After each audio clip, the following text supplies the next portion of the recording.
Hi ಎಲ್ರಿಗೂ ನಮಸ್ಕಾರ. ನನ್ನ ಹೆಸರು ಕಾರ್ತಿಕ್. ಈ ವಿಡಿಯೋನ ನಾವು ಮಾತಾಡ್ತಕ್ಕಂಥ ವಿಷಯ ಏನು ಅಂತ ಅಂದರೆ, ಒಂದು ಒಳ್ಳೆ ರೆಸ್ಯೂಮ್ನ ಯಾವ ಥರ ಬಿಲ್ಡ್ ಮಾಡ್ತಕ್ಕಂಥದ್ದು. ನಾವು ಬಿಲ್ಡ್ ಮಾಡಿರ್ತಕ್ಕಂಥ ರೆಸ್ಯೂಮ್ ಎಲ್ಲ ಕಡೆನೂ ಶಾರ್ಟ್ ಲಿಸ್ಟ್ ಆಗೋ ಥರ ಯಾವ ಥರ ಮಾಡೋದು. ಯಾಕಂತಂದರೆ ರೆಸ್ಯೂಮ್ ಬಿಲ್ಡ್ ಮಾಡ್ತಕ್ಕಂಥದ್ದು ಒಂದು ಒಳ್ಳೆ ಟೆಕ್ನಿಕ್ ಅಂತಲೇ ಹೇಳ್ತಾ ಹೋಗ್ಬೋದು. ಎಲ್ಲರಿಗೂ ಅದು ಬರಲ್ಲ.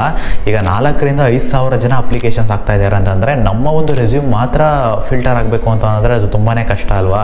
ಆ ಥರ ಒಂದು ಕೇಪಬಲ್ ಇರ್ತಕ್ಕಂಥ ರೆಸ್ಯೂಮ್ನ ಬಿಲ್ಡ್ ಮಾಡೋದು ಯಾವ ಥರ, ಜೊತೆಗೆ ATS ಫ್ರೆಂಡ್ಲಿ ರೆಸ್ಯೂಮ್ನ ಬಿಲ್ಡ್ ಮಾಡೋದು ಹೇಗೆ ಅನ್ನೋದನ್ನು ಕಲ್ತ್ಕೊಳ್ಳೋಣ. ಯಾಕಂತಂದ್ರೆ ಅಪ್ಲಿಕೆಂಟ್ ಟ್ರ್ಯಾಕಿಂಗ್ ಸಿಸ್ಟಮ್ ಅಂತ ಹೇಳ್ತಾರೆ. ಇದು ಬಂದ್ಬಿಟ್ಟು ಎಷ್ಟೊಂದು HRsಗಳು ಬಂದ್ಬಿಟ್ಟು ಎಲ್ಲ ರೆಸ್ಯೂಮ್ನೂ ಮ್ಯಾನ್ಯಲ್ ಆಗಿ ಕುತ್ಕೊಂಡು ನೋಡೋಕ್ಕಾಗಲ್ಲ ಅಲ್ವಾ.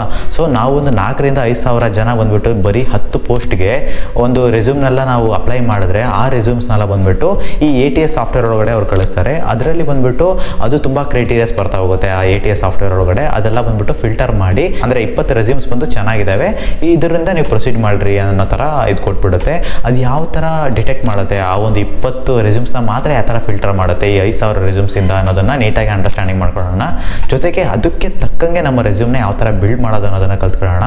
ಸ್ಟಾರ್ಟಿಂಗ್ನಲ್ಲಿ ATS ಯಾವುದ್ರ ಬೇಸಿಸ್ ಮೇಲೆ ವರ್ಕ್ ಆಗುತ್ತೆ ಅನ್ನೋದನ್ನು ಎಕ್ಸ್ಪ್ಲೈನ್ ಮಾಡ್ತೀನಿ. ಅದಾದಮೇಲೆ ಒಂದು 5 ಸ್ಟೆಪ್ಸ್ನ ನಿಮ್ಮ ಹತ್ರ ಹೇಳ್ತಾ ಹೋಗ್ತೀನಿ. ಡೂಸ್ ಆ್ಯಂಡ್ ಡೋಂಟ್ಸ್ ಸ್ವಲ್ಪ ಓವರ್ ಆಗುತ್ತೆ ವರ್ಡ್ಸ್, ಅಂದರೆ ನಾವು ಏನೇನೆಲ್ಲ ಮೈಂಡಲ್ಲಿ ಇಟ್ಕೋಬೇಕು, ಯಾವ್ಯಾವುದನ್ನು ತಪ್ಪುಗಳನ್ನು ನಾವು ಮಾಡಬಾರ್ದು ಅನ್ನೋದನ್ನು ಕಲ್ತ್ಕೊಳ್ಳೋಣ. ಅದಾದಮೇಲೆ ಕೊನೆಗೆ ಒಂದು ಬೋನಸ್ ಟಿಪ್ನ ನಿಮ್ಮ ಹತ್ರ ಹೇಳ್ತಾ ಹೋಗ್ತೀನಿ. ಹಂಗಂತಂದರೆ ನೀವು ಒಂದು ಕಂಪನಿ ಒಳಗಡೆ ಜಾಯ್ನ್ ಆಗಿದ ತಕ್ಷಣ ನೀವು ಯಾವುದಾದ್ರೂ ಒಂದು ಪ್ರಾಜೆಕ್ಟ್ ಮಾಡೋದನ್ನು ಯಾವ ಥರ ರೆಸ್ಯೂಮ್ನಲ್ಲಿ ಅಪ್ಡೇಟ್ ಮಾಡ್ತಾ ಹೋದರೆ ನಿಮಗೆ HR ಕಾಲ್ ಬರುತ್ತೆ ಅನ್ನೋದನ್ನು ಕೂಡ ಡಿಸ್ಕಸ್ ಮಾಡ್ತಾ ಹೋಗೋಣ. ಓಕೆನಾ, let's get into the video. ಈಗ ATS ಅಂತಕ್ಕಂಥದ್ದು ಅಪ್ಲಿಕೆಂಟ್ ಟ್ರ್ಯಾಕಿಂಗ್ ಸಿಸ್ಟಮ್. ನಿಮಗೆ ಹೇಳ್ದಂಗೆನೇ ಅದು ಬಂದ್ಬಿಟ್ಟು HRs ಮ್ಯಾನ್ಯಲ್ ಆಗಿ ಓದ್ಕೊಂಡು ಕೂರಲ್ಲ ಅನ್ನೋಕ್ಕೋಸ್ಕರ ಒಂದು ಸಾಫ್ಟ್ವೇರ್ ಒಳಗಡೆ ಕಳಿಸಿ ಫಿಲ್ಟರ್ ಮಾಡ್ತಾರೆ. ಅದು ಫಿಲ್ಟರ್ ಮಾಡುವಾಗ ಆ ಸಾಫ್ಟ್ವೇರ್ ಏನೇನೆಲ್ಲ ಮೈಂಡಲ್ಲಿ ಇಟ್ಕೊಳ್ಳುತ್ತೆ ಅಂತ ಅಂದರೆ, ಅದು ಬಂದ್ಬಿಟ್ಟು ಸ್ಟಾರ್ಟಿಂಗ್ನಲ್ಲೇ ಬಂದ್ಬಿಟ್ಟು ಫಾರ್ಮ್ಯಾಟ್ನ ಚೆಕ್ ಮಾಡುತ್ತೆ. ಹಂಗಂತಂದರೆ ಅದು ಎಕ್ಸ್ಪೆಕ್ಟ್ ಮಾಡ್ತಕ್ಕಂಥ ATS ಫ್ರೆಂಡ್ಲಿ ಫಾರ್ಮ್ಯಾಟ್ಸ್ ಅಂತಲೇ ಇದ್ದಾವೆ. ನನಗೇನೇ ಇದು ಇವಾಗ 1 year ಬ್ಯಾಕ್ ಗೊತ್ತಾಗಿದ್ದ ವಿಷಯ ಇದು. ಅಂದರೆ ATS ಫ್ರೆಂಡ್ಲಿ ಫಾರ್ಮ್ಯಾಟ್ಸ್ ಅಂತಲೇ ಬರ್ತವೆ. ಫಾರ್ ಎಕ್ಸಾಂಪಲ್ ಅಪೋಲೋ ಫಾರ್ಮ್ಯಾಟ್ ಅಂತ ಹೇಳ್ತಾ ಹೋಗ್ಬೋದು. ಇದನ್ನು ನೀವು ಎಲ್ಲಿ ಫೈಂಡ್ ಔಟ್ ಮಾಡ್ಬೋದು ಅಂತಂದರೆ resume.com ಅಂತ ನೀವು ವೆಬ್ಸೈಟ್ಗೆ ಹೋದರೆ ಅದರಲ್ಲಿ ತುಂಬ ಟೆಂಪ್ಲೇಟ್ಸ್ಗಳು ಬರ್ತಾ ಹೋಗುತ್ತೆ. ಆ ಟೆಂಪ್ಲೇಟ್ಸ್ನಲ್ಲಿ ಅಪೋಲೋ ಫಾರ್ಮ್ಯಾಟ್ ಅಂತ ಇದೆ. ಅದು ತುಂಬ ಫೇಮಸ್ ಫಾರ್ಮ್ಯಾಟು. ಈ ATS ಫ್ರೆಂಡ್ಲಿ ರೆಸ್ಯೂಮ್ ಬಿಲ್ಡ್ ಮಾಡೋಕ್ಕೆ ಯೂಸ್ ಮಾಡ್ತಕ್ಕಂಥ ಫಾರ್ಮ್ಯಾಟ್ ಅದು. ಅದಕ್ಕೋಸ್ಕರ ನೀವು ಏನು ಮಾಡಿ ಅಂತ ಅಂದರೆ ಆ ಅಪೋಲೋ ಫಾರ್ಮ್ಯಾಟ್ನೇ ತೊಗೊಂಡ್ಬಿಟ್ಬಿಟ್ಟು ಅದರಲ್ಲಿ ಏನೇನು ಸೆಕ್ಷನ್ಸ್ ಕೊಟ್ಟಿದ್ದಾರೋ, ಇನಿಷಿಯಲ್ ಆಗಿ ತುಂಬ ಸೆಕ್ಷನ್ಸ್ಗಳು ಅವ್ರು ಕೊಟ್ಟಿರಲ್ಲ. ಫಾರ್ ಎಕ್ಸಾಂಪಲ್ ಸರ್ಟಿಫಿಕೇಟ್ಸ್ ಎಲ್ಲ ಅವ್ರು ಸೆಕ್ಷನ್ಸ್ ಕೊಟ್ಟಿರಲ್ಲ. ಸೊ ಅಂಥ ಸೆಕ್ಷನ್ಸ್ನೆಲ್ಲ ನೀವು ಸೆಕ್ಷನ್ಸ್ ಅಂತ ಕಾಲಮ್ ಇರುತ್ತೆ, ಎಡಿಟ್ ಸೆಕ್ಷನ್ಸ್ ಅಂತ ಮೇಲ್ಗಡೆ, ಅದನ್ನು ಹೋಗಿ ನೀವು ಚೆಕ್ ಮಾಡಿದ್ರೆ ಅಲ್ಲಿ ಬಂದ್ಬಿಟ್ಟು ನೀವು ಎಡಿಟ್ ಮಾಡ್ಕೋಬೋದು ಸೆಕ್ಷನ್ಸ್ನ. ಯಾವ್ಯಾವ ಸೆಕ್ಷನ್ಸು ಈ ATS ಬಂದ್ಬಿಟ್ಟು ಸಾಫ್ಟ್ವೇರ್ ಬಂದ್ಬಿಟ್ಟು ಡಿಟೆಕ್ಟ್ ಮಾಡುತ್ತೆ ಅನ್ನೋದನ್ನು ಸ್ಕ್ರೀನಲ್ಲಿ ಕೊಡ್ತಾ ಹೋಗ್ತೀನಿ. ಆ ಒಂದು ಸೆಕ್ಷನ್ಸ್ಗಳನ್ನ ನೀವು ಮಸ್ಟ್ ಆ್ಯಂಡ್ ಶುಡ್ ಇನ್ಕ್ಲೂಡ್ ಮಾಡ್ಕೊಳ್ಳಿ. ಓಕೆನಾ, ಇನ್ಕ್ಲೂಡ್ ಮಾಡಿಕೊಂಡು ಆ ಒಂದು ಫಾರ್ಮ್ಯಾಟ್ ಇದೆಯಲ್ಲ ಅಪೋಲೋ ಫಾರ್ಮ್ಯಾಟು, ಅದಕ್ಕೆ ತಕ್ಕಂಗೆ ಅವ್ರು ಕೊಟ್ಟಿರತಕ್ಕಂಥ ಟೆಕ್ಸ್ಟ್ನೇ ನೀಟಾಗಿ ನಿಮಗೆ ತಕ್ಕಂಗೆ ಎಡಿಟ್ ಮಾಡ್ತಾ ಹೋಗಿ. ಓಕೆನಾ, ನೀವೇನು ಅಡಿಷ್ನಲ್ ಆಗಿ ಏನು ಮಾಡೋಕೆ ಹೋಗ್ಬೇಡಿ. ತುಂಬ ಅವ್ರು ಏನೇನು ಕೊಟ್ಟಿದ್ದಾರೋ ಅದನ್ನು ಮಾತ್ರ ಎಡಿಟ್ ಮಾಡ್ತಾ ಹೋಗಿ. ಅರ್ಥ ಆಯ್ತಲ್ವಾ? ಇದು ಬಂದ್ಬಿಟ್ಟು ಫಾಂಟ್ಸು ಅವ್ರು ಕೊಟ್ಟಿರೋದೇನೆ ಸ್ಟ್ಯಾಂಡರ್ಡ್ ಫಾಂಟ್ನೇ ಕೊಟ್ಟಿರ್ತಾರೆ, ATS ಫ್ರೆಂಡ್ಲಿ ಫಾಂಟ್ನೇ ಕೊಟ್ಟಿರ್ತಾರೆ. ಯಾವ್ಯಾವ ಫಾಂಟ್ನ ಯೂಸ್ ಮಾಡಬೇಕು ಅಂತ ಕೂಡ ಸ್ಕ್ರೀನಲ್ಲಿ ಕೊಡ್ತಾ ಹೋಗ್ತೀನಿ.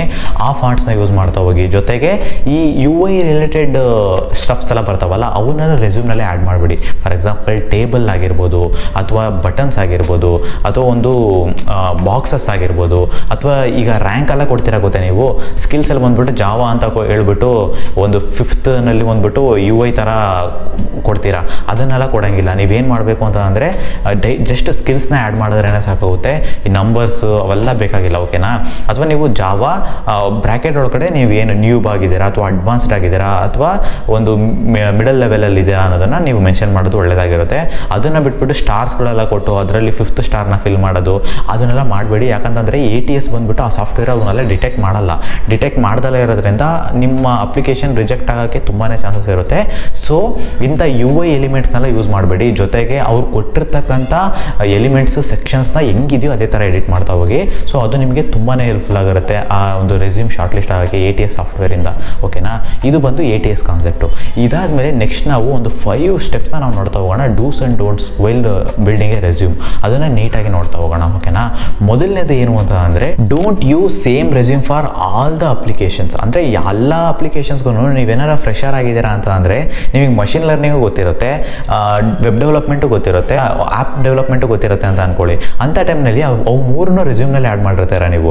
ಬಟ್ ಸಾಫ್ಟ್ವೇರ್ ಇಂಜಿನಿಯರ್ಸ್ ರೋಲಿಗೆ ನೀವು ಹೈರ್ ಮಾಡ್ತಾವ್ರೆ, ಅದರಲ್ಲೂ ಸ್ಪೆಸಿಫಿಕ್ ಆಗಿ ಬಂದ್ಬಿಟ್ಟು ವೆಬ್ ಡೆವಲಪರ್ ರೋಲಿಗೆ ನಿಮ್ಮನ್ನು ಹೈರ್ ಮಾಡ್ತೀರಾ ಅಂತಂದರೆ ಅಲ್ಲಿ ಮಷಿನ್ ಲರ್ನಿಂಗ್ನ ಮತ್ತು ಅಪ್ಲಿಕೇಶನ್ ಡೆವಲಪ್ಮೆಂಟ್ನ ಇಡ್ತಕ್ಕಂಥ ಅವಶ್ಯಕತೆಯೇ ಇಲ್ಲ. ಅವ್ರು ಕೊಟ್ಟಿರ್ತಕ್ಕಂಥ ರಿಕ್ವೈರ್ಮೆಂಟೇನೇ ಬೇರೆ. ಸೊ ನೀವು ಹಾಕಿರ್ತಕ್ಕಂಥ ಇರತಕ್ಕಂಥ ರೆಸ್ಯೂಮ್ನಲ್ಲಿರತಕ್ಕಂಥ ಕಂಟೆಂಟೇನೇ ಬೇರೆ. ಅದರಿಂದಾಗಿ ನೀವು ಎಲ್ಲ ಜಾಬ್ ರೋಲ್ಗಳಿಗೂ ನೀವು ರೆಸ್ಯೂಮ್ನ ಅಪ್ಡೇಟ್ ಮಾಡಬೇಕಾಗುತ್ತೆ. ಅವರು ಯಾವುದನ್ನು ಕೇಳಿದಾರೋ ಅದಕ್ಕೆ ತಕ್ಕಂಗೆ ನಿಮ್ಮ ರೆಸ್ಯೂಮ್ನ ನೀವು ಅಪ್ಡೇಟ್ ಮಾಡಬೇಕಾಗುತ್ತೆ. ಫಾರ್ ಎಕ್ಸಾಂಪಲ್ ಅವ್ರು ವೆಬ್ ಡೆವಲಪರ್ ರೋಲಿಗೆ ಕೇಳಿದ್ರೆ ನೀವು react JS, back end, front end, ಈ ಸ್ಪ್ರಿಂಗ್ ಬೂಟು ಈ ಥರದ್ದು ಕಾನ್ಸೆಪ್ಟ್ಸ್ನ ನೀವು ಆ್ಯಡ್ ಮಾಡೋದು ಒಂದು ರಿಲೆವೆಂಟ್ ಆಗಿರುತ್ತೆ. ಅದು ಇಲ್ದಂಗೆ ಅವರು ಏನೇನೆಲ್ಲ ಎಕ್ಸ್ಪೆಕ್ಟ್ ಮಾಡ್ತಿದ್ದಾರೋ ಸೇಮ್ ಕೀವರ್ಡ್ಸ್ನ ನೀವು ಆ್ಯಡ್ ಮಾಡ್ತಕ್ಕಂಥದ್ದು ನಿಮ್ಮ ಒಂದು ರೆಸ್ಯೂಮ್ ಫಿಲ್ಟರ್ ಆಗಿ ತುಂಬಾ ಹೆಲ್ಪ್ಫುಲ್ ಆಗಿರುತ್ತೆ. ಅದನ್ನು ಬಿಟ್ಬಿಟ್ಟು ಮಷಿನ್ ಲರ್ನಿಂಗ್ ಇವೆಲ್ಲ ಎಲ್ಲ ರೆಸ್ಯೂಮ್ಗೂ ಎಲ್ಲ ಜಾಬ್ ಅಪ್ಲಿಕೇಶನ್ಗೂ ಒಂದೇ ರೆಸ್ಯೂಮ್ನ ಯೂಸ್ ಮಾಡಿದ್ರೆ ನೀವು ಎಲ್ಲ ಮಲ್ಟಿಪಲ್ ಕಾನ್ಸೆಪ್ಟ್ಸ್ ಕ್ಲಮ್ಸಿ ಆಗೋದ್ರಿಂದ ರೆಸ್ಯೂಮು ಕೂಡ ತುಂಬ ದೊಡ್ಡದಾಗ್ತಾ ಹೋಗುತ್ತೆ. ರಿಲೆವೆಂಟ್ ಇಲ್ದಲೇ ಇರತಕ್ಕಂಥ ಐಟಮ್ಸ್ ತುಂಬ ಆ್ಯಡ್ ಆಗೋಗುತ್ತೆ. ಸೊ ನಿಮ್ಮ ರೆಸ್ಯೂಮ್ ಶಾರ್ಟ್ ಲಿಸ್ಟ್ ಆಗೋಕ್ಕೆ ತುಂಬ ಲೆಸ್ ಚಾನ್ಸಸ್ ಇರುತ್ತೆ. ಅದರಿಂದಾಗಿ ಅವ್ರು ಕೇಳಿರ್ತಕ್ಕಂಥ ಕೀವರ್ಡ್ಸ್ನ ಆ್ಯಡ್ ಮಾಡ್ತಾ ಹೋಗಿ, ಅವ್ರು ಕೇಳಿರೋ ರೋಲಿಗೆ ತಕ್ಕಂಗೆ ನಿಮ್ಮ ಒಂದು ರೆಸ್ಯೂಮ್ನ ಬಿಲ್ಡ್ ಮಾಡ್ತಾ ಹೋಗಿ. ಇದು ಮೊದಲನೇ ಮಿಸ್ಟೇಕ್ ನಾವು ಮಾಡ್ತಕ್ಕಂಥದ್ದು. ಎರಡನೇದು ಏನು ಅಂತ ಅಂದರೆ be aware of the keywords. ಅಂದರೆ ನೀವು ಕೀವರ್ಡ್ಸ್ ಯೂಸ್ ಮಾಡ್ತೀರಲ್ಲ, ನಾನು ಹೇಳ್ದಂಗೆ ನೀವು ಮಷಿನ್ ಲರ್ನಿಂಗ್ ಆ್ಯಪ್ ಡೆವಲಪ್ಮೆಂಟಲ್ಲಿ ಇನ್ಕ್ಲೂಡ್ ಮಾಡ್ತಕ್ಕಂಥ ಅವಶ್ಯಕತೆನೇ ಇಲ್ಲ. ಇನ್ ಕೇಸ್ ಏನಾದ್ರು ವೆಬ್ ಡೆವಲಪರ್ನ ಹೈಯರ್ ಮಾಡ್ತಿದ್ದಾರೆ ಅಂತಂದರೆ ಅಂಥ ಟೈಮ್ನಲ್ಲಿ ಈ ಕೀವರ್ಡ್ಸ್ನೆಲ್ಲ ತೆಗೆದಾಕ್ಬಿಟ್ಟು ನೀವು ಆ ಒಂದು ರಿಕ್ವೈರ್ಮೆಂಟ್ಸ್ ಅಂತ ಹೇಳ್ಬಿಟ್ಟು ಕೊಟ್ಟಿರ್ತಾರೆ. For example software engineering life cycle ಅಂತ ಆ್ಯಡ್ ಮಾಡಿರ್ತಾರೆ, ಅಥವಾ ಬೇರೆ ಬೇರೆ ಕೀವರ್ಡ್ಸ್ಗಳೆಲ್ಲ ಮೆನ್ಷನ್ ಮಾಡಿರ್ತಾರೆ. ಎಕ್ಸಲೆಂಟ್ ಕಮ್ಯುನಿಕೇಷನ್ ಸ್ಕಿಲ್ ಅಂತ ಆ್ಯಡ್ ಮಾಡಿರ್ತಾರೆ. ಸೊ ಅಂಥ ಕೀವರ್ಡ್ಸ್ನ ಕಮ್ಯುನಿಕೇಷನ್, ಅದು ಇಲ್ದಂಗೆ ವೆಬ್ ಡೆವಲಪರ್, ಅದಾದಮೇಲೆ ರಿಯಾಕ್ಟ್ JS, ಸ್ಪ್ರಿಂಗ್ ಬೂಟ್ ಈ ಥರದ ವರ್ಡ್ಸ್ನೆಲ್ಲ ನೀವು ಯೂಸ್ ಮಾಡ್ತಕ್ಕಂಥದ್ದು ನಿಮ್ಮ ಒಂದು ರೆಸ್ಯೂಮ್ನ ಶಾರ್ಟ್ ಲಿಸ್ಟ್ ಆಗೋಕ್ಕೆ ತುಂಬಾ ಪುಷ್ ಮಾಡುತ್ತೆ. ಆ ಕೀವರ್ಡ್ಸ್ ನಿಮಗೆ ತುಂಬಾ ಹೆಲ್ಪ್ಫುಲ್ ಆಗಿರುತ್ತೆ ಅನ್ನೋದನ್ನು ನೆನ್ಪಿಟ್ಕೊಳ್ಳಿ. ಸೊ ಏನೇನು ಕೀವರ್ಡ್ನ ರಿಕ್ವೈರ್ಮೆಂಟ್ಸ್ನಲ್ಲಿ ಕೊಟ್ಟಿದ್ದಾರೋ ಅದನ್ನು ಎಕ್ಸಾಕ್ಟಾಗಿ ನೀವು ಇನ್ಕ್ಲೂಡ್ ಮಾಡ್ಕೊಳ್ಳೋಕ್ಕೆ ಟ್ರೈ ಮಾಡಿ. ಸೆಂಟೆನ್ಸ್ನಲ್ಲಿ ಮಧ್ಯೆ ಮಧ್ಯೆ ಅಂಥವನ್ನೇ ಇನ್ಕ್ಲೂಡ್ ಮಾಡೋಕ್ಕೆ ಟ್ರೈ ಮಾಡಿ. ಅಟ್, ದ, ಆಮ್, ಇನ್ ಈ ಥರದ ವರ್ಡ್ಸ್ನೆಲ್ಲ ತುಂಬ ಮಿನಿಮಲಿಸ್ಟಿಕ್ಕಾಗಿ ಯೂಸ್ ಮಾಡಿ. ಯಾಕಂತಂದರೆ ರೆಸ್ಯೂಮು ಸಾಫ್ಟ್ವೇರ್ ಒಳಗಡೆ ಹೋಗುವಾಗ ಅದು ತುಂಬಾ ಬೇರೆ ಥರ ವರ್ಕ್ ಆಗೋದ್ರಿಂದ ಅವೆಲ್ಲ ನೀವು ಎಕ್ಸ್ಪೆಕ್ಟ್ ಮಾಡೋದು. ಅದು ಇನ್, ದ, ಎ, ಆಮ್ ಈ ಥರದ್ದೆಲ್ಲ ತುಂಬ ಅವಾಯ್ಡ್ ಮಾಡಿಬಿಡಿ. ಅವ್ರು ಕೇಳಿರ್ತಕ್ಕಂಥ ಕೀವರ್ಡ್ಸ್ನ ಜಾಸ್ತಿ ಮೆನ್ಷನ್ ಮಾಡೋಕ್ಕೆ ತುಂಬ ಫೋಕಸ್ ಮಾಡಿ. ಓಕೆನಾ, ಇದನ್ನು ನೆನ್ಪಿಟ್ಕೊಳ್ಳಿ. ಮೂರನೇದು ಏನು ಅಂತ ಅಂದರೆ put what you know in the resume. ಅಂದರೆ ನಿಮಗೆ ಏನು ಗೊತ್ತೋ ಅದನ್ನು ಮಾತ್ರ ರೆಸ್ಯೂಮ್ನಲ್ಲಿ ಇನ್ಕ್ಲೂಡ್ ಮಾಡಿ. ಇದನ್ನೇ ನಾವು ಮಾಡ್ತಕ್ಕಂಥ ದೊಡ್ಡ ಮಿಸ್ಟೇಕ್. ನಮಗೆ ಗೊತ್ತಿಲ್ಲದಲೇ ಇರೋ ವಿಷಯಗಳನ್ನ ತುಂಬ ಆ್ಯಡ್ ಮಾಡಿಬಿಟ್ಟಿರ್ತೀವಿ. ಫಾರ್ ಎಕ್ಸಾಂಪಲ್ ವೆಬ್ ಡೆವಲಪರ್ ಕೇಳ್ತೀರಾ ಅಂತಂದರೆ ರಿಯಾಕ್ಟ್ JS ಅವ್ರಿಗೆ ರಿಕ್ವೈರ್ಮೆಂಟ್ ಆಗಿ ಇಟ್ಟಿದ್ದಾರೆ ಅಂತಂದರೆ ಫೇಕ್ ಆಗಿ ರಿಯಾಕ್ಟ್ JS ಅಂತ ಇನ್ಕ್ಲೂಡ್ ಮಾಡೋ ಬದಲು ನೀವು ಆ ಒಂದು ಸ್ಕಿಲ್ಸ್ ಗೊತ್ತಿದ್ರೆ ಮಾತ್ರ ಆ್ಯಡ್ ಮಾಡಿ. ಇನ್ ಕೇಸ್ ಏನಾದರೂ ನಿಮಗೆ ಗೊತ್ತಿಲ್ಲ ಅಂದ್ರೂ ಪರವಾಗಿಲ್ಲ, ಅದನ್ನು ರೆಸ್ಯೂಮ್ನಲ್ಲಿ ಆ್ಯಡ್ ಮಾಡಿ ಹೋಗ್ಬಿಟ್ಟು ಅಲ್ಲಿ ಸಿಗಾಕೊಳ್ಳೋದು ತುಂಬ ಒಂದು ಚೆನ್ನಾಗಿರಲ್ಲ. ಅದರಿಂದಾಗಿ ನಿಮಗೆ ಏನು ಗೊತ್ತೋ ಅದನ್ನು ಮಾತ್ರ ರೆಸ್ಯೂಮ್ನಲ್ಲಿ ಆ್ಯಡ್ ಮಾಡಿ. ಫಾರ್ ಎಕ್ಸಾಂಪಲ್ ನಿಮಗೆ ಪೈಥಾನ್ ಗೊತ್ತಿಲ್ಲ ಅಂದರೂ ಪರವಾಗಿಲ್ಲ, ಅದನ್ನು ಇನ್ಕ್ಲೂಡ್ ಮಾಡ್ಕೊಂಡು ಸಿಗಾಕೊಳ್ಳೋದು ಬೇಕಾಗಿಲ್ಲ. ನೀವು ಬೇಕಾದ್ರೆ ಹೇಳ್ಬೋದು ಫ್ರೆಷರ್ ಲೆವೆಲಲ್ಲಿ ಅಥವಾ ನಿಮಗೆ ಗೊತ್ತಿಲ್ಲ ಅನ್ನುವಾಗ ಅಲ್ಲಿ ನೀವು ಜಸ್ಟಿಫೈ ಮಾಡ್ಬೋದು. ನಾನು ಇದನ್ನು ಜಸ್ಟ್ ಕಾಲೇಜ್ ಡೇಸ್ನಲ್ಲಿ ಈ ಟೈಮಿಗೆ ಯೂಸ್ ಮಾಡಿದ್ದೀನಿ, ಒಂದು ಪ್ರಾಜೆಕ್ಟ್ ಕೂಡ ಮಾಡಿದ್ದೀನಿ, ನನಗೆ ತುಂಬ ನಾಲೆಡ್ಜ್ ಇಲ್ಲ, but I am able to learn ಈ ಥರ ನೀವು ಹೇಳಿ ಮ್ಯಾನೇಜ್ ಮಾಡ್ಬೋದು. ಬಟ್ ಗೊತ್ತಿಲ್ಲದಲೇ ಇರೋದನ್ನು ದಯವಿಟ್ಟು ರೆಸ್ಯೂಮ್ನಲ್ಲಿ ಆ್ಯಡ್ ಮಾಡೋದನ್ನು ಅವಾಯ್ಡ್ ಮಾಡಿ. ಯಾಕಂತಂದರೆ ರೆಸ್ಯೂಮ್ ಅಂತಕ್ಕಂಥದ್ದು ತುಂಬಾ ಹೆಲ್ಪ್ ಮಾಡುತ್ತೆ ನಮಗೆ ಇಂಟರ್ವ್ಯೂಸ್ನಲ್ಲಿ. ನೀವು ಏನು ಇನ್ಕ್ಲೂಡ್ ಮಾಡಿರ್ತೀರೋ ಅದನ್ನು ಮಾತ್ರನೇ ಕೇಳ್ತಾ ಹೋಗ್ತಾರೆ. ಅದನ್ನು ಬಿಟ್ಬಿಟ್ಟು ನೀವು ಬೇರೆ ಬೇರೆ ಕೀವರ್ಡ್ಸ್ನೆಲ್ಲ ಯೂಸ್ ಮಾಡೋದ್ರಿಂದ ನೀವು ಸಿಗಾಕೊಳ್ಳೋಕ್ಕೆ ತುಂಬಾ ಚಾನ್ಸಸ್ ಇರುತ್ತೆ. ಸೊ ಇದು ಮೂರನೇ ವಿಷಯ, ನೀಟಾಗಿ ಮೈಂಡಲ್ಲಿ ಇಟ್ಕೊಳ್ಳಿ.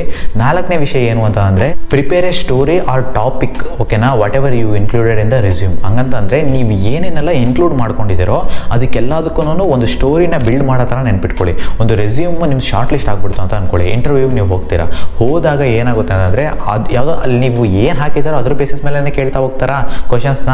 ಅದರಿಂದಾಗಿ ನೀವು ಪೈಥಾನ್ ಅಂತ ಇನ್ಕ್ಲೂಡ್ ಮಾಡ್ಕೊಂಡಿದ್ದಾರೆ ಅಂದರೆ ಪೈಥಾನ್ ಬಗ್ಗೆ ಏನು ಕೇಳಿದ್ರು ಅದಕ್ಕೆ ನೀವು ಒಂದು ಸ್ಟೋರಿ ನಿಮ್ಮ ಮೈಂಡಲ್ಲಿ ಇರಬೇಕು. ಅಲ್ಲಿ ಹೋಗ್ಬಿಟ್ಟು ಪೈಥಾನ್ ಬಗ್ಗೆ ತುಂಬ ನೀವು ವರಿ ಮಾಡಿಕೊಂಡು ಗೊತ್ತಿಲ್ಲ ಅನ್ನೋ ಥರ ನೀವು ಆನ್ಸರ್ ಮಾಡೋ ಥರ ಇರಬಾರ್ದು. ನಿಮ್ಮ ರೆಸ್ಯೂಮ್ನಲ್ಲಿ ಏನಿದೆಯೋ ಅದಕ್ಕೆ ಪರ್ಫೆಕ್ಟಾಗಿ ಆನ್ಸರ್ ಮಾಡೋ ಥರ ಇರಬೇಕು. ಫಾರ್ ಎಕ್ಸಾಂಪಲ್ ಪೈಥಾನ್ ಅಂತ ಕೇಳಿದ್ರೆ ಪೈಥಾನ್ ಅವ್ರು ಕೇಳೋ ಕ್ವಶನ್ ಮಾತ್ರ ನೀವು ಕೇಳಿಸ್ಕೋಬೇಕು.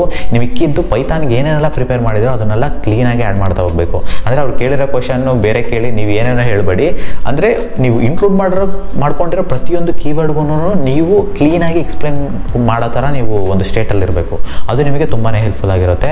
ಸೊ ಇದು ನಾಲ್ಕನೇ ವಿಷಯ. ಐದನೇ ವಿಷಯ ಏನು ಅಂತ ಅಂದರೆ include extra talents whatever you have. ಯಾಕಂತಂದರೆ ನನ್ನ ಫ್ರೆಂಡ್ ಒಬ್ಬ NCCನಲ್ಲಿ ಅವನು ಇದ್ದ ಕಾಲೇಜ್ ಡೇಸ್ನಲ್ಲಿರುವಾಗ NCCನಲ್ಲಿ ಇದ್ದಿದ್ದ ಅವನಿಗೆ ಎಷ್ಟು ಹೆಲ್ಪ್ ಮಾಡ್ತು ಅಂತಂದರೆ 26 LPA ಇರ್ತಕ್ಕಂಥ ಒಂದು ಕಂಪ್ನಿಗೆ ಅವನು ಪ್ಯಾಕೇಜ್ ಆಗಿ ಹೋದ. ಹೋದ, ಪ್ಯಾಕೇಜ್ ಸಿಕ್ಕಿ ಹೋದ. ಅವನು ಟೆಕ್ನಿಕಲಿ ತುಂಬ ಏನು ಸ್ಟ್ರಾಂಗ್ ಇಲ್ಲ.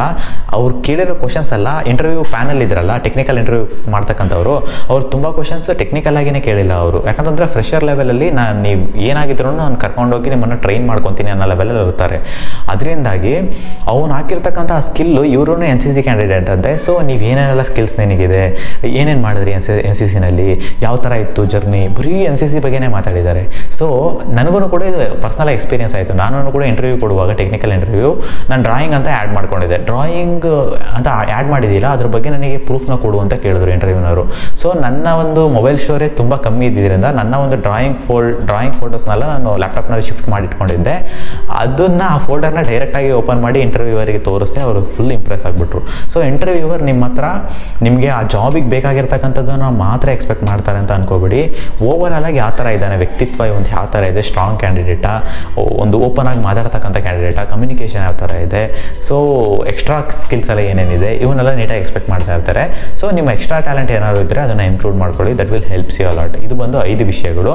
ಇದಾದಮೇಲೆ ಬೋನಸ್ ಟಿಪ್ ಅಂತ ಹೇಳಿದ್ನಲ್ಲ, ಅದು ಏನು ಅಂತಂದರೆ, ನೀವು ಜಾಬ್ ಸಿಕ್ಕಿ ಕಂಪ್ನಿನಲ್ಲಿ ವರ್ಕ್ ಮಾಡುವಾಗ ಯಾವುದಾದ್ರೂ ಒಂದು ಪ್ರಾಜೆಕ್ಟ್ನಲ್ಲಿ ನೀವು ವರ್ಕ್ ಮಾಡಿದ್ದೀರಾ ಅಂತ ಅಂದ್ಕೊಳ್ಳಿ. ಆ ಪ್ರಾಜೆಕ್ಟ್ ಒಂದು ಆನ್ಗೋಯಿಂಗ್ ಸ್ಟೇಜಸ್ನಲ್ಲೇ ನೀವು ಏನು ಮಾಡಬೇಕು ಅಂತ ಅಂದರೆ ಅದರ ಬಗ್ಗೆ ಎಲ್ಲ ರೆಸ್ಯೂಮ್ನಲ್ಲಿ ಇನ್ಕ್ಲೂಡ್ ಮಾಡ್ಕೋಬೇಕು. ನೀವು ನೌಕರಿನಲ್ಲೆಲ್ಲ ಹಾಕಿಬಿಟ್ಟಿರ್ತೀರಲ್ವಾ. ಯಾಕಂದರೆ ಇವಾಗ ನೀವು ವರ್ಕ್ ಮಾಡ್ತಿರೋ ಕಂಪನಿನಲ್ಲಿ ವರ್ಕ್ ಮಾಡುವಾಗಲೇ ನಿಮಗೆ ಒಂದು ಒಳ್ಳೆ ಆಫರ್ ಬಂದರೆ ನೀವು ಇಂಟರ್ವ್ಯೂ ಕೊಡ್ತಕ್ಕಂಥದ್ದು ಒಂದು ಒಳ್ಳೆ ಆಪ್ಷನ್ ಆಗಿರುತ್ತೆ. ಇವೊಂದು ನೀವು ಕಂಪನಿಗೆ ಹೋಗಲಿಲ್ಲ ಅಂದ್ರೂ ಪರವಾಗಿಲ್ಲ, ತುಂಬ ಇಂಟರ್ವ್ಯೂಸ್ನ ಕೊಡ್ತಕ್ಕಂಥದ್ದು ನಿಮಗೆ ತುಂಬಾ ಹೆಲ್ಪ್ಫುಲ್ ಆಗಿರುತ್ತೆ. ಸೊ ನೌಕರಿನಲ್ಲಿ ಎಲ್ಲರೂ ನೀವು ಒಂದು ರೆಸ್ಯೂಮ್ನ ಹಾಕಿದ್ದೀರಾ ಅನ್ನುವಾಗ ಆ ರೆಸ್ಯೂಮ್ ಅಪ್ಡೇಟೆಡ್ ಆಗಿರಬೇಕು. ಲಾಸ್ಟ್ ಇಯರ್ ನೀವು ಕೆಲಸ ಸಿಗೋಕ್ಕೂ ಮುಂಚೆ ಅಪ್ಡೇಟ್ ಮಾಡಿ. ಅದನ್ನು ಅಪ್ಡೇಟೇ ಮಾಡಿಲ್ಲ ಅಂತ ಅಂದರೆ ಇಂಟರ್ವ್ಯೂವರ್ ಅಂದರೆ ಜಾಬ್ ಹುಡುಕ್ತಾ ಇರ್ತಾರಲ್ಲ, ಅಂದರೆ ಜಾಬ್ ಕೊಡೋಕ್ಕೆ ರೆಡಿ ಇರ್ತಾರಲ್ಲ, ಅವರು ಬಂದುಬಿಟ್ಟು ಸರ್ಚ್ ಮಾಡುವಾಗ ಅವರಿಗೆ ರಿಲೆವೆಂಟ್ ಆಗಿರ್ತಕ್ಕಂಥ, ನೀವು ರಿಲೆವೆಂಟ್ ಪರ್ಸನೇ ಆಗಿರ್ಬೋದು, ಬಟ್ ಅವರಿಗೆ ನಿಮ್ಮ ರೆಸ್ಯೂಮ್ ನೋಡಿ ಅಪ್ಡೇಟೆಡ್ ರೆಸ್ಯೂಮ್ ಇಲ್ದಲೇ ಇರೋದ್ರಿಂದ ನೀವು ಆ ಒಂದು ಚಾನ್ಸ್ನ ಮಿಸ್ ಮಾಡ್ಕೊಳ್ಳೋಕ್ಕೆ ತುಂಬಾ ಚಾನ್ಸಸ್ ಇರುತ್ತೆ.